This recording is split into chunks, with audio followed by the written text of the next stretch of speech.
Hello friends, આજે આપણે બનાવીશું મનચાઉ સૂપ. એના માટે અહીંયા અમે કોબીજ લીધી છે, કેપ્સિકમ લીધું છે, લસણ, ડુંગળી, ગાજર, લીલા મરચાં, આદુ, લીલું લસણ અને લીલી ડુંગળી લીધી છે. હવે આ બધું આપણે ઝીણું ઝીણું ચોપ કરી લઈશું અને પછી આપણે સૂપની રેસીપી સ્ટેપ બાય સ્ટેપ જોઈશું. તો આપણે જે શાક લીધું હતું એ બધું સમારી લીધું છે. હવે આપણે સૂપનો વઘાર કરીશું અને રેસીપી સ્ટેપ બાય સ્ટેપ જોઈશું. ગેસ ચાલુ કરી દીધો છે. એક કઢાઈ લઈ લીધી છે.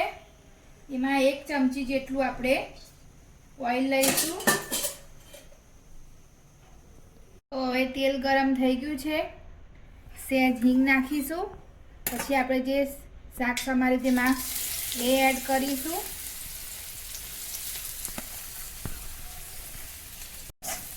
અહીંયા આપણે સૌપ્રથમ લસણ, ડુંગળી અને આદુ સાતરી લઈશું. એકદમ ફાસ્ટ ગેસે સાતળવાનું છે.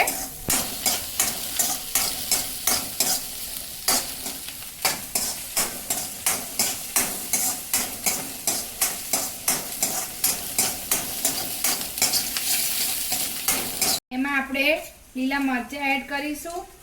પછી અહીંયા કેપ્સિકમ એડ કરીશું. પછી ગાજર એડ કરીશું. પછી કોબીજ એડ કરીશું.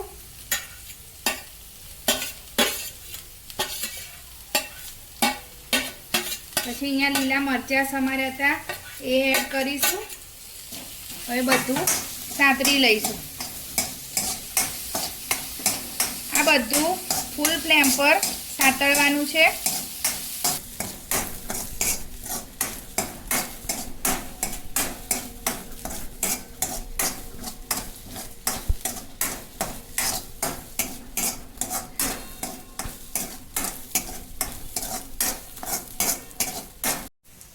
તો હવે આપણી સબ્જી બધી સતરાઈ ગઈ છે.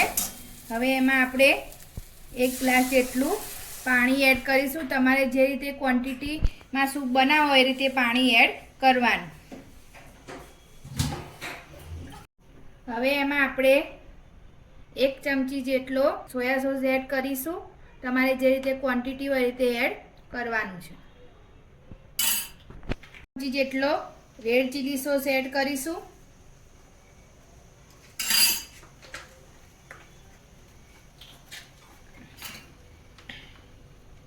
એક ચમચી જેટલો ટોમેટો કેચઅપ એડ કરીશું.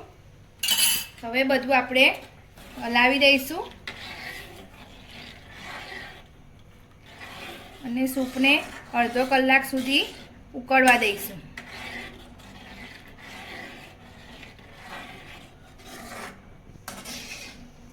આપણે સૂપ ઉકળે છે એટલે આપણે એમાં કોર્નફ્લોર એડ કરવાનો છે. અહીંયા મેં 2 ચમચી જેટલો કોર્નફ્લોર લીધો છે.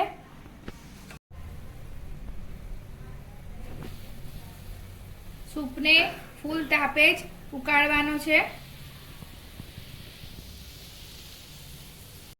પાણી એડ કરીને કોર્નફ્લોરની સ્લરી તૈયાર કરીશું.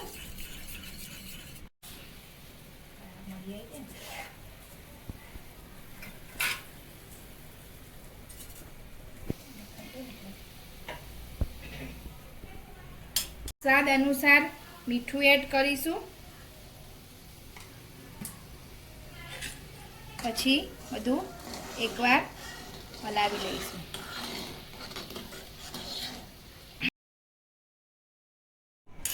હવે આપણે જે કોર્નફ્લોરની સ્લરી રેડી કરી હતી એ સૂપમાં એડ કરી દઈશું અને પછી સૂપને પાછું હલાવી લઈશું. હવે સૂપ ઘાટો થાય ત્યાં સુધી ઉકળવા દેવાનું. પછી એમાં કાળા મરીનો ભૂકો કર્યો તો એ 1 ચમચી જેટલો એડ કરીશું. તમારે તમારા હિસાબથી એડ કરવાનું. હવે બધું પાછું મિક્સ કરી દઈશું અને સૂપને પાછો ઉકળવા દઈશું ફૂલ ગેસે.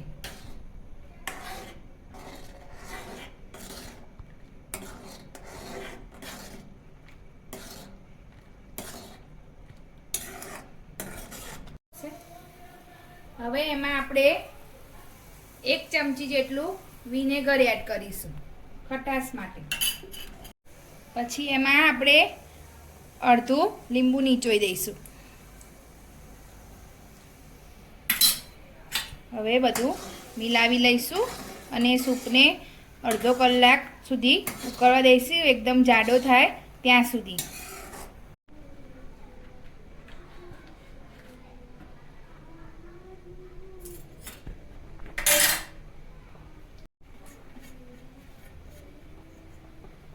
હવે સૂપ આપણો ઉકળી ગયો છે, એમાં આપણે લીલું લસણ થોડું એડ કરીશું.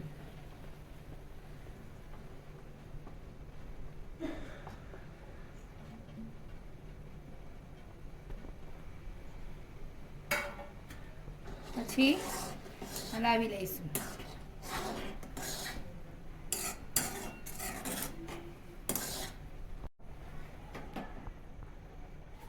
તો આપણો સૂપ એકદમ ઘટ્ટ મસ્ત રેડી થઈ ગયો છે, એકદમ બહાર જેવો. તો આપણો સૂપ હવે આપણે સર્વ કરી દઈશું. ગેસની ફ્લેમ બંધ કરી દઈશું.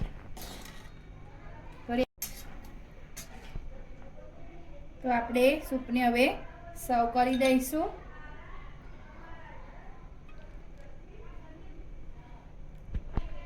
તો સૂપને સર્વ કરી દીધો છે. એના પર આપણે અહીંયા સ્પ્રિંગ ઓનિયન એડ કરીશું.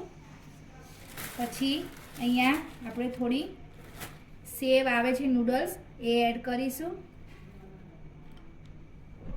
તો મંચાઉ સૂપ એકદમ બહાર જેવો, તમે પણ આ રીતથી બનાવજો, એકદમ ટેસ્ટી અને બહાર જેવો મસ્ત બને છે. તો તમને મારી આ રેસીપી કેવી લાગી તે અમને કોમેન્ટ બોક્સમાં જરૂરથી બતાવજો. અમારી ચેનલને લાઈક કરજો, શેર કરજો, સબસ્ક્રાઈબ કરજો. Thank you.